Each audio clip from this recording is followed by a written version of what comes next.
다 같이 일어나셔서 하나님의 말씀 한 목소리로 읽겠습니다. 이사야서 8장 1절에서 8절 말씀입니다.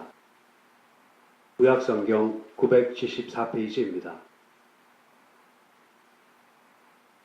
이사야서 8장 1절에서 8절 말씀을 다 같이 읽겠습니다. 여호와께서 내게 이르시되 너는 큰 서판을 취하여 그 위에 통용 문자로 마헬살랄 하스바스라 쓰라.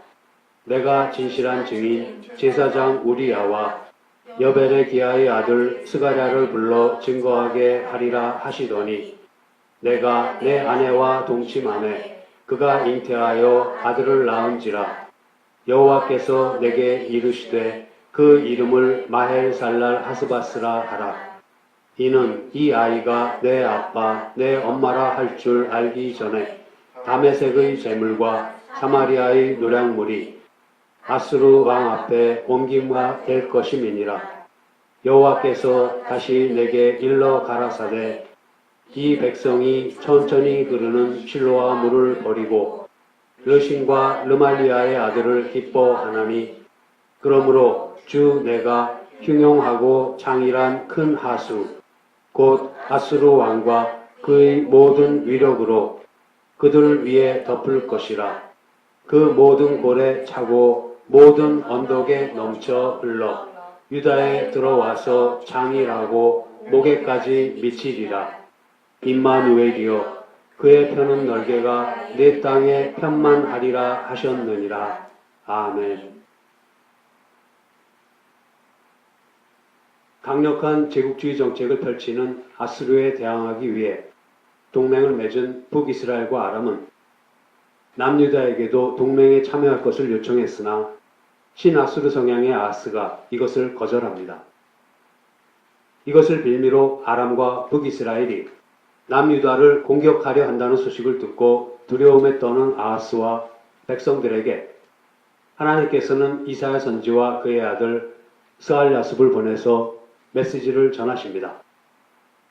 스알야습의 뜻은 남은 자가 돌아오리라인데 6장 마지막 절의 구르터기 예언과 함께 하나님께서 북이스라엘과 아람 연합군의 침공에서 반드시 남유다를 지켜주실 것이라는 약속을 나타냅니다. 하나님께서는 아하스에게 그에 대한 표적을 구하라고 하셨습니다. 그러나 아하스는 눈에 보이지 않는 하나님의 말씀보다는 눈에 보이는 강대국 아수르를 의지하겠다는 생각으로 가득 차서 하나님의 은혜의 손길을 뿌리칩니다. 그럼에도 불구하고 하나님께서는 악한 아하스의 마음을 돌려 하나님을 바라보게 하시려고 여전히 징조를 주시는 은혜를 베푸십니다.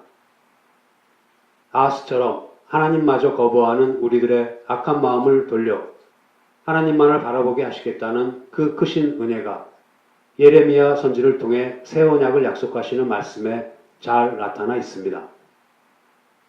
그런데 새 언약과 옛 언약이 다른 것은 그 내용이 아니라 언약을 성취하시는 하나님의 방법입니다.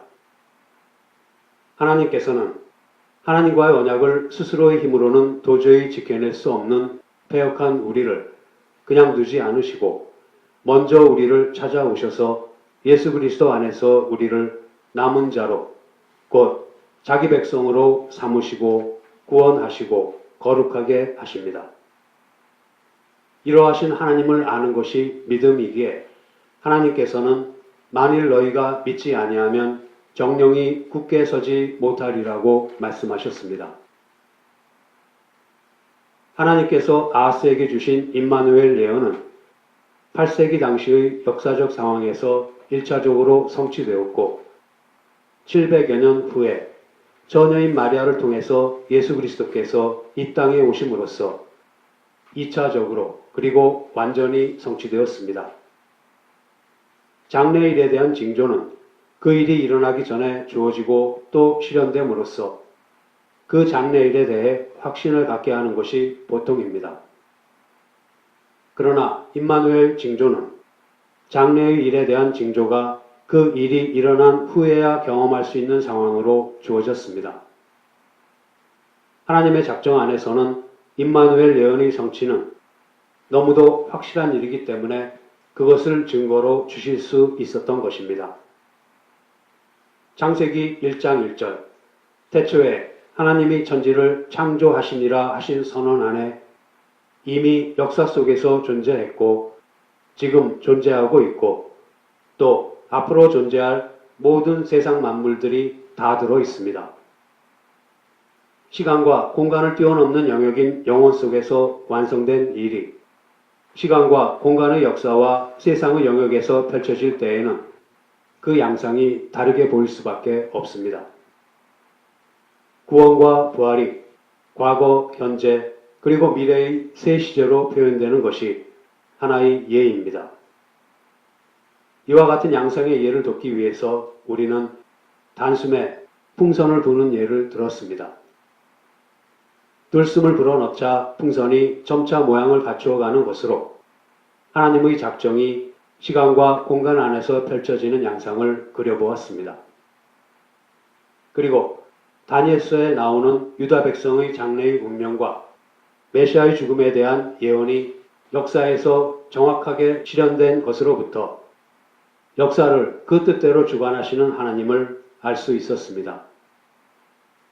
또한 임마누엘 예언이 성취될 무렵에 베들레헴의 별이 동방 박사들을 예수님이 탄생하신 곳으로 인도하는 상황에서는 선지자들의 예언대로 메시아가 언제 어디에서 태어날 것과 그것을 가리키는 별빛이 특정한 별을 출발해서 지구에 도착하여 동방 박사들의 눈에 띄는 순간이 정확하게 맞아야 하는 상황입니다. 이 일은 창세 전에 하나님께서 계획하시고 또 동시에 이루어지지 않았다면 결코 일어날 수 없습니다. 신약에서는 요나의 표적을 살펴보았는데 하나님께서 징조들을 주시는 것은 우리가 그 징조들이 성취되어 가는 것을 보면서 과연 하나님이 누구이신가를 깨닫기 원하시기 때문입니다. 오늘은 이사야 선지의 둘째 아들의 이름이 나타내는 메시지를 살펴보겠습니다. 이사야서 8장 1절에서 4절 말씀을 제가 다시 한번 읽겠습니다. 여호와께서 내게 이르시되 너는 큰 서판을 취하여 그 위에 통용 문자로 마엘살랄 하스바스라 쓰라. 내가 진실한 증인 제사장 우리야와 여베레기야의 아들 스가랴를 불러 증거하게 하리라 하시더니 내가 내 아내와 동침하매 그가 잉태하여 아들을 낳은지라. 여호와께서 내게 이르시되 그 이름을 마엘살랄 하스바스라 하라. 이는 이 아이가 내 아빠 내 엄마라 할 줄 알기 전에 다메섹의 제물과 사마리아의 노략물이 아수르 왕 앞에 옮긴 바 될 것임이니라. 이사야의 둘째 아들의 이름은 마엘살랄 하스바스인데 그 뜻은 노략이 급하리라, 침략이 신속하리라입니다. 하나님께서 이 이름에 담으신 징조와 예표대로 아이가 말을 하기 시작하는 나이인 한두 살이 되기 전에 다윗의 왕국, 즉 유다를 침공한 아람과 북이스라엘은 아수르에게 멸망당합니다. 그 후 아수르는 남유다마저도 공격합니다. 바로 앞장인 7장 15절과 22절을 보면 버터와 꿀을 먹는다는 말이 나옵니다. 버터와 꿀은 유목민의 식량입니다. 도움을 받았던 아수르에게 도리어 공격을 받은 유다가 자기 나라의 농경지에서 버터와 꿀을 먹는다는 것은 가축의 적과 야생꿀로 연명할 만큼 비참한 지경에 처함을 나타냅니다. 이것이 바로 유다가 의지한 세상과 그 힘의 실체입니다. 그러나 사태는 여기에서 그치지 않고 남유다는 후일 아수르를 정복한 바벨론에 의해 멸망당하고 포로로 끌려갑니다. 하나님께서는 불순종한 남유다를 심판하시고 멸하시기 위해서가 아니라 이스라엘을 하나님의 백성답게 만드시기 위한 사랑의 매를 드셨던 것입니다. 결국 신실하신 하나님께서는 다윗에게 하신 약속을 저버리지 않으시고 남은 자들을 이스라엘로 귀환하게 하셨습니다. 그런데 하나님께서 이스라엘을 하나님의 자녀답게 만드시기 위해서 도구로 사용하신 이방 국가들은 자신들이 믿는 신이 더 강해서 하나님을 이겼으므로 북이스라엘과 남유다를 망하게 할 수 있었다고 생각했습니다. 미가 선지는 이에 대해서 미가서 4장 11절부터 13절에서 다음과 같이 이야기합니다. 이제 많은 이방이 모여서 너를 쳐 이르기를 시온이 더럽게 되며 그것을 우리 눈으로 바라보기를 원하노라 하거니와 그들이 여호와의 뜻을 알지 못하며 그 모략을 깨닫지 못한 것이라. 여호와께서 곡식단을 타작마당에 모음같이 그들을 모으셨나니 딸 시온이여 일어나서 칠지어다. 내가 네 뿔을 철같게 하며 네 굽을 놋같게 하리니 네가 여러 백성을 쳐서 깨뜨릴 것이라. 내가 그들의 탈취물을 구별하여 여호와께 드리며 그들의 재물을 온 땅의 대주제께 돌리리라. 미가는 이방 국가들은 단지 하나님께서 알곡을 모으시기 위해 사용하신 탈곡기에 불과하다고 말합니다. 그러한 하나님의 뜻을 모르는 이방 국가들이 하나님을 업신여기니 하나님께서 그들을 치실 것이라고 예언하고 있습니다. 하나님께서는 남은 자를 다 모으신 후에는 남은 자가 아닌 자들, 즉 하나님을 대적하는 이 세상 나라들과 악한 세력을 심판하실 것입니다. 이것이 진정한 마엘살랄 하스바스의 의미입니다. 미가 선지는 아하스 왕 때에 이사야 선지와 함께 활동했습니다. 이사야 선지와 동일한 내용을 선포한 미가 선지는 귀족과 왕족 앞에서 예언한 이사야 선지와는 달리 일반 백성 앞에서 하나님의 말씀을 대언한 선지자였습니다. 그러한 미가 선지의 예언에도 이사야 선지의 두 아들의 이름인 스알 야습과 마엘살랄 하스바스가 상징하는 징조와 예표가 내용적으로는 그대로 다 담겨 있습니다. 그러한 맥락에서 미가 선지 역시 베들레헴 에브라다야 너는 유다 족속 중에 작을지라도 이스라엘을 다스릴 자가 내게서 내게로 나올 것이라. 그의 근본은 상고의 태초의 니라라고 메시아의 탄생을 예언했습니다. 오늘의 본문 6절에는 천천히 흐르는 실로와 물에 대한 이야기가 나옵니다. 아하스의 뒤를 이어 왕위에 오른 히스기야는 아수르의 군대가 공격할 때에 예루살렘 성을 포위하는 것에 대비하기 위해서 성 동문 밖의 기드론 골짜기에 있는 샘을 덮어서 감추었습니다. 그리고는 지하수로를 만들어서 성 안에 있는 실로암 못으로 물을 끌어들여 사용했습니다. 성 동문 밖의 기드론 골짜기에 있는 샘이 바로 기온샘인데 기온샘에서 솟아난 실로암 물은 수로를 통해 천천히 흘러서 실로암 못에 이르게 됩니다. 이 수로 공사는 7장 앞부분에서 보았듯이 아하스가 북이스라엘과 아람의 공격에 대비해서 식수를 확보하려고 시작한 것으로 히스기야 때에 와서야 완성되었습니다. 여기서 천천히 흐르는 실로와 물이 상징하는 것은 무엇이겠습니까? 실로와 물이 천천히 흐른다는 말은 우리가 보기에는 미약해 보이지만 하나님의 권능이 그 안에서 역사하신다는 의미입니다. 우리가 보기에는 아무것도 아닌 것 같아도 하나님의 권능이 그 중에서 역사하십니다. 우리는 천천히 흘러내리는 물과 같은 것보다는 강하고 급한 것의 마음을 빼앗기기 쉽습니다. 그러나 강하고 급한 것은 그만큼 위험한 것입니다.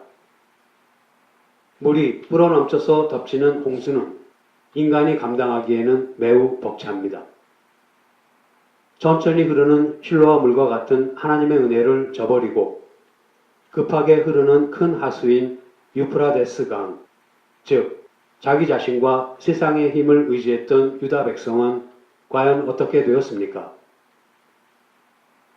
오늘의 본문 7절과 8절 말씀이 그 결과를 말해줍니다. 그러므로 보아라, 내가 힘있고 거대한 유프라테스 강물, 곧 아시리아 왕과 그 군대를 보내 그들을 덮치도록 하겠다. 아시리아 사람들이 물처럼 강둑 위로 솟아올라 그 땅에 흘러 넘칠 것이다. 그 물이 유다로 흘러 들어와 휘감아 돌면서 유다의 목까지 차오를 것이다. 세미한 음성 가운데서 말씀하시는 하나님께서는 우리에게 은혜와 복을 주시되 대개의 경우 천천히 흐르는 실로와 물과 같이 주십니다. 하나님께서는 우리의 일생에 걸쳐 우리를 다듬어 가시며 허락하신 구원을 서서히 이루어 가십니다.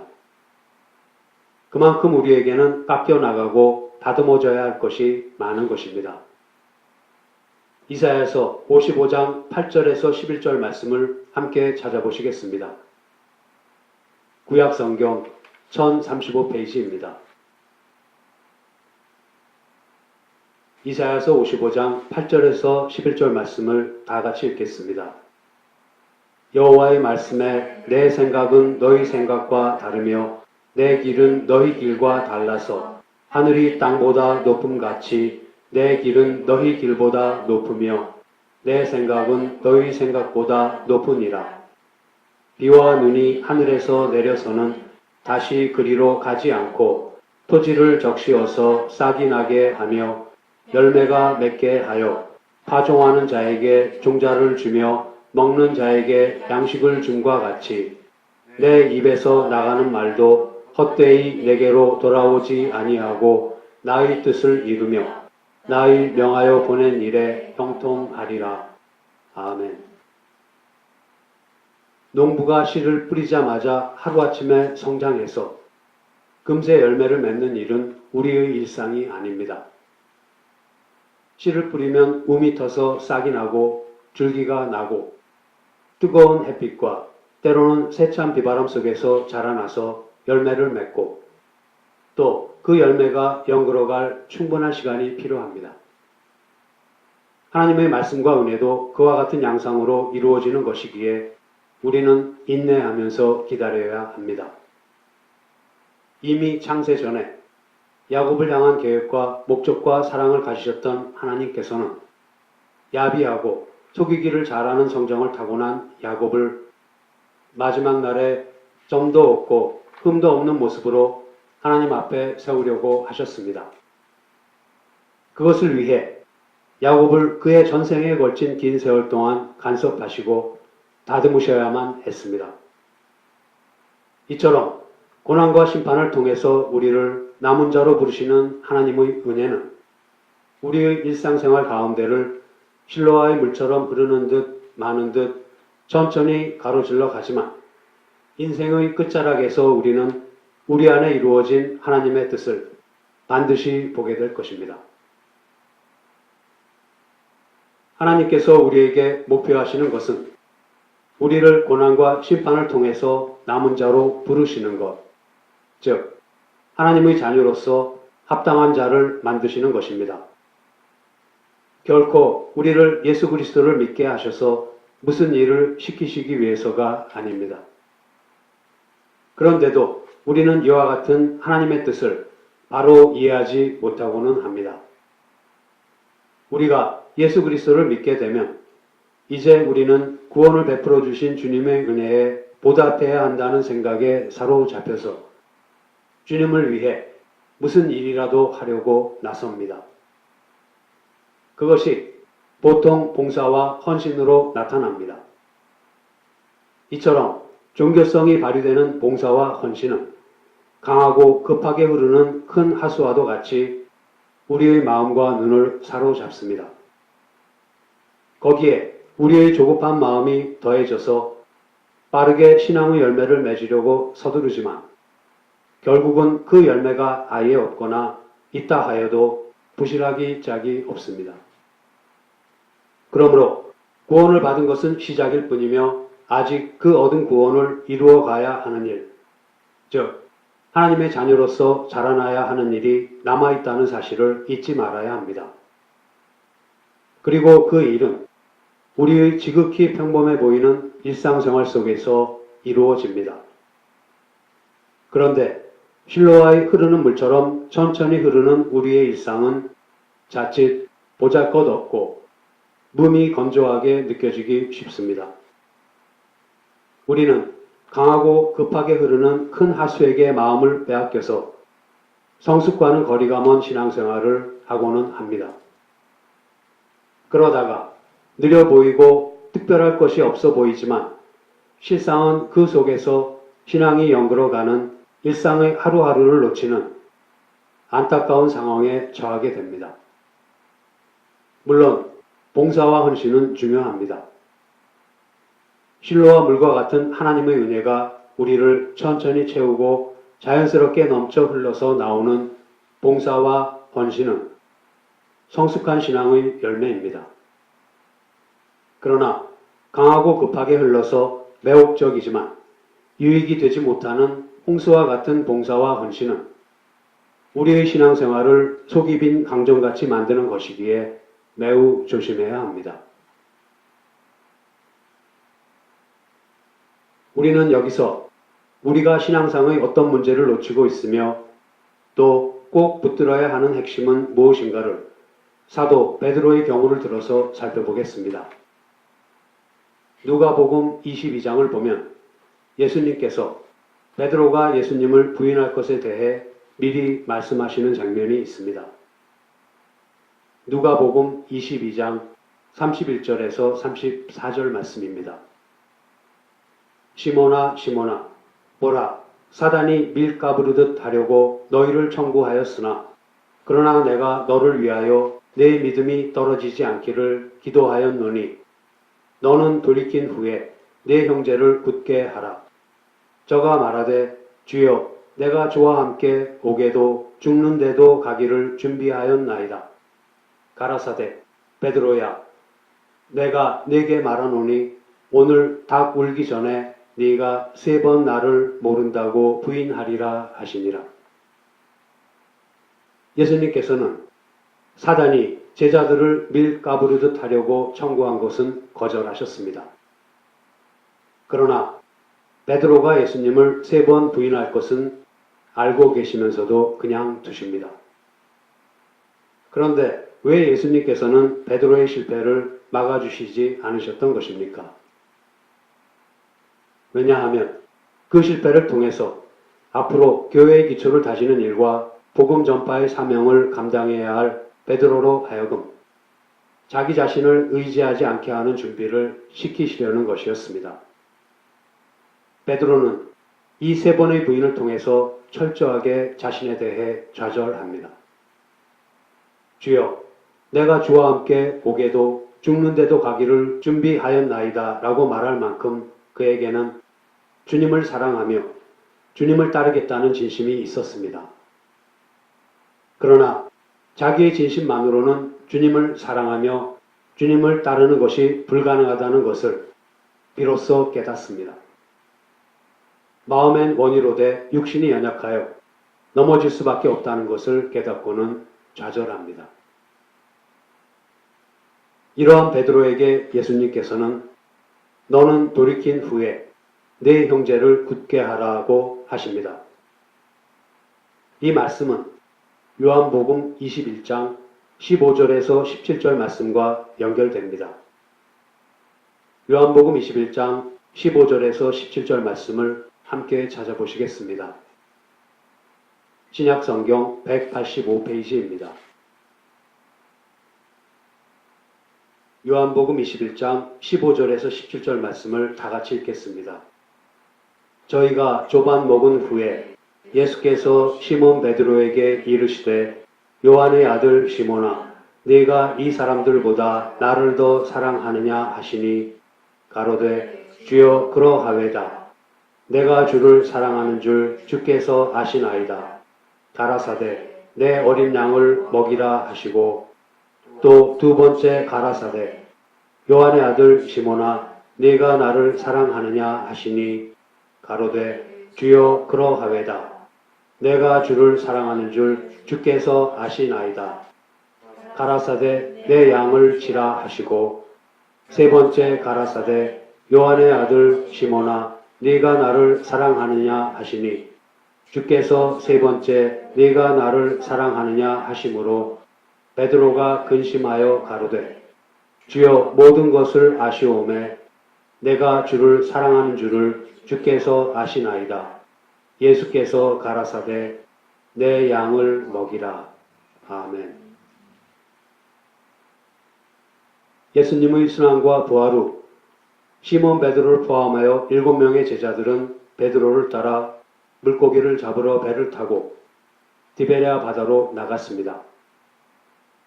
그날 밤 그들은 아무것도 잡지 못했고 거의 날이 동터오는 시간이 되었을 무렵 바닷가에 오신 예수님도 알아보지 못했습니다. 예수님께서 고기를 좀 잡았느냐 하고 물으시자 그들은 한 마리도 잡지 못했습니다 하고 대답했습니다. 이에 주님은 그들에게 그물을 배 오른편에 던지면 고기를 잡을 수 있을 것이라고 하자 그 말에 순종하여 그물을 던지니 그물을 들 수 없을 정도로 많은 고기가 잡혔습니다. 그때 예수님의 사랑하시는 제자 요한이 예수님을 알아보고 주님이시다 하고 외치자 벗은 채로 있던 베드로가 주님이라는 말을 듣고서는 겉옷을 두른 후에 바다로 뛰어내렸습니다. 육지에 올라오니 숯불이 있었고 거기에는 제자들을 위한 생선과 떡이 준비되어 있었습니다. 숯불과 함께 준비된 생선과 떡은 베드로에게는 아주 특별한 의미로 다가왔을 것입니다.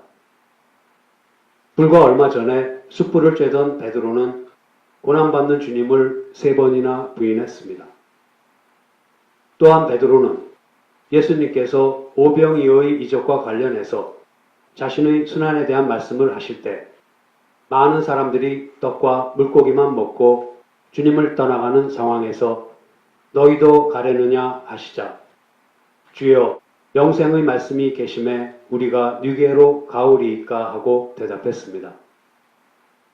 이 모든 일이 예수님께서 준비하신 그 숯불과 생선과 떡을 보면서 확연하게 떠올랐을 것입니다.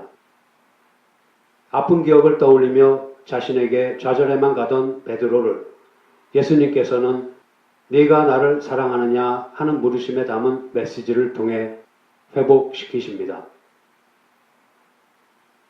그 누구도 베드로가 그의 진심과 열심과 노력을 다해서 예수님을 사랑했다는 것을 부인할 수는 없습니다. 그러나 베드로는 자기의 진심과 열심과 노력만으로는 예수님을 사랑하고 예수님을 따르는 것이 불가능하다는 그것을 잘 깨닫고는 디베랴 바다로 물고기를 잡으러 간 것입니다. 그렇지만 베드로는 예수님의 부활을 보았으므로 예수님을 믿는 신앙의 문제로 좌절한 것은 아닙니다. 또한 예수님께서 네가 나를 사랑하느냐 하고 물으시자 그렇습니다. 주님, 제가 주님을 사랑하는 것을 주님이 아십니다 하고 대답한 것으로 보아서 예수님에 대한 사랑이 식은 것도 아니었습니다. 예수님께서 처음 베드로를 부르실 때에 고기를 잡고 있던 그는 그물은 물론 부모까지 버려두고 예수님을 따랐습니다. 그러한 베드로에게 예수님께서는 내가 너로 하여금 사람을 낚는 어부가 되게 하리라 하고 약속하셨습니다. 베드로가 좌절한 것은 바로 이 점에서라고 보여집니다. 그는 자기가 가진 것으로 주님을 증거하며 나타낼 수 있다고 생각했습니다. 그래서 마태복음 16장에서 주는 그리스도시요 살아계신 하나님의 아들이시니이다 하는 신앙 고백 후에 예수님께서 십자가 순환을 예고하시자 주여 그리 마옵소서 이 일이 결코 주에게 미치지 아니하리이다 하며 열심과 진심을 다했습니다. 그리고 예수님이 잡히시던 밤에는 칼을 빼어 대제사장의 종 말고의 오른편 귀를 베어버리기까지 하면서 예수님을 지키려고 했습니다. 이처럼 늘 예수님의 편을 들면서도 꾸중만을 듣게 되자 베드로는 좌절합니다. 더욱이 닭이 울기 전에 3번 예수님을 부인하고 나서는 통곡을 하며 좌절에 좌절을 거듭합니다.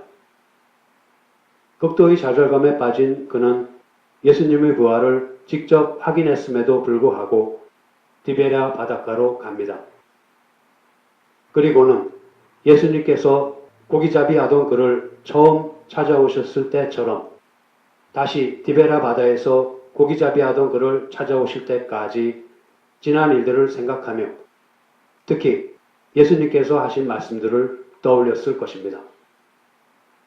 그 중에서도 요한복음 12장 24절에서 26절 말씀입니다. 내가 진실로 진실로 너희에게 이르노니 한 알의 밀이 땅에 떨어져 죽지 아니하면 한 알 그대로 있고 죽으면 많은 열매를 맺느니라. 자기 생명을 사랑하는 자는 잃어버릴 것이요 이 세상에서 자기 생명을 미워하는 자는 영생하도록 보존하리라. 사람이 나를 섬기려면 나를 따르라. 나 있는 곳에 나를 섬기는 자도 거기 있으리니 사람이 나를 섬기면 내 아버지께서 저를 귀히 여기시리라. 섬김은 한 알의 밀알이 땅에 떨어져 썩는 것입니다. 사람을 낳는 어부에게 가장 필요한 것은 바로 이 섬김, 곧 많은 열매를 위한 한 알의 밀의 죽음입니다. 마침내 예수님께서는 디베랴 바닷가에서 베드로의 죽음을 확인하십니다. 네가 나를 사랑하느냐 하고 물으십니다.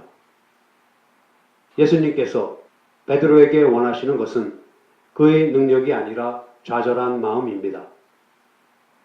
예수님께서는 베드로의 좌절할 대로 좌절한 마음을 받으시고 또 그의 사랑하는 마음을 받으시고는 성부 하나님의 뜻대로 사셨던 자신처럼 베드로도 예수님께서 인도하시고 주장하시는 대로 살아야 한다는 것을 확인시켜 주십니다.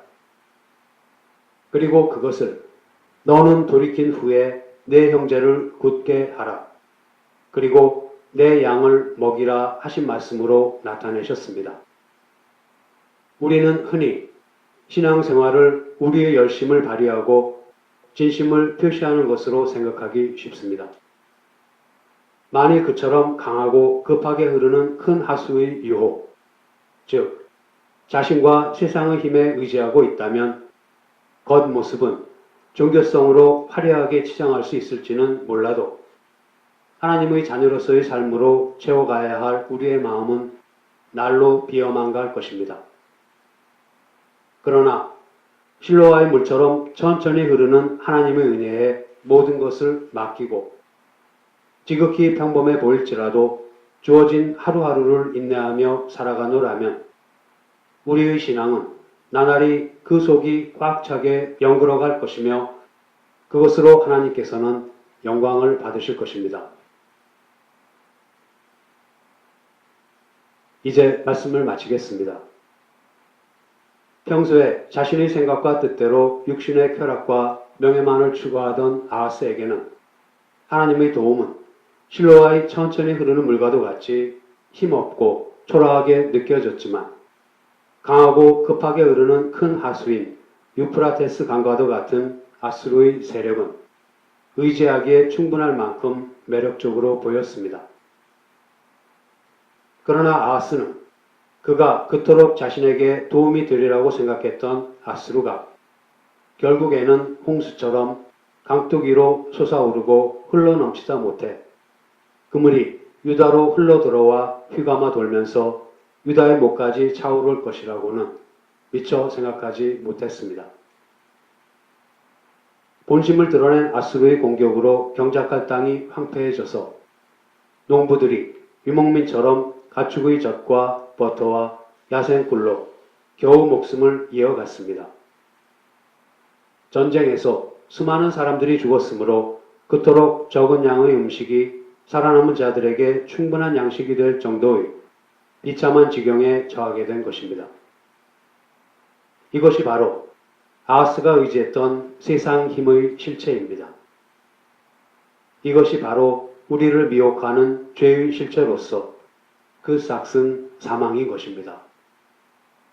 그러나 실로와 물처럼 천천히 흐르는 하나님의 은혜는 아하스와 유다 백성이 미처 깨닫지 못하는 그 고통의 순간에도 그들의 삶 가운데를 유유히 흐르고 있었습니다.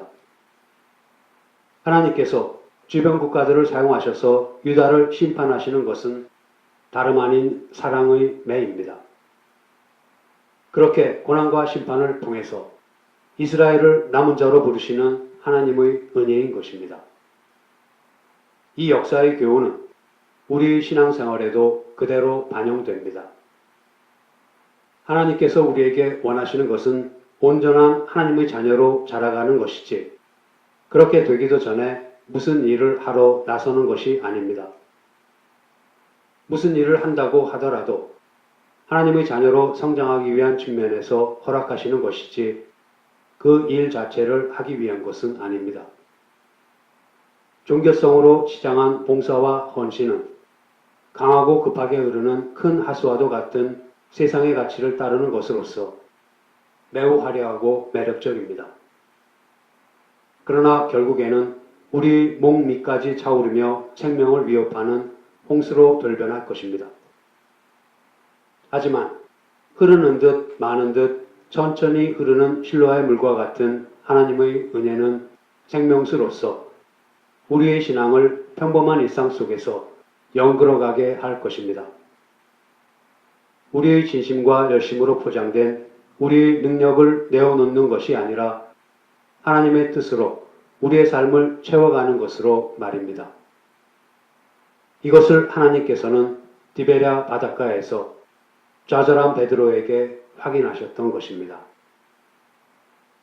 성도 여러분, 강하고 급하게 흐르며 유혹하는 큰 하수와 같이 여겨지는 우리의 능력이 아니라 사랑으로 주님을 섬기며 실로와 물처럼 천천히 흐르는 주님의 은혜가 흐르는 대로 우리의 삶을 맡겨가는 저와 여러분이 되기를 소원합니다.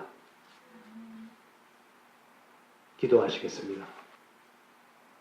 하나님 아버지, 세상의 힘에 매료되어서 주님의 은혜를 뿌리치고 주님마저도 저버린 저희들을 그냥 두지 않으시고 돌이켜 주님 앞에 나올 수 있는 길을 허락하여 주심을 감사드립니다. 그렇게 사랑의 매를 들으시면서까지도 남은 자로 불러주시는 은혜를 감사드립니다. 저희들이 의지할 것은 저희들의 힘도 강하고 급하게 흐르는 큰 하수와 같은 세상의 힘도 아니며 실로와 물처럼 천천히 흐르는 주님의 은혜인 줄로 압니다. 그 은혜에 은혜를 더하사 신앙을 열심과 진심으로 겉만 화려하게 포장할 것이 아니라 저희들의 뜻을 버리고 오직 주님의 뜻으로만 채워가게 하여 주시옵소서. 그렇게 주님의 온전한 자녀로 자라가면서 맺은 성숙한 신앙의 열매로서의 봉사와 헌신으로 주님을 기쁘시게 하는 저희들이 되게 하여 주시옵소서. 우리 주 예수 그리스도의 이름으로 기도드립니다. 아멘.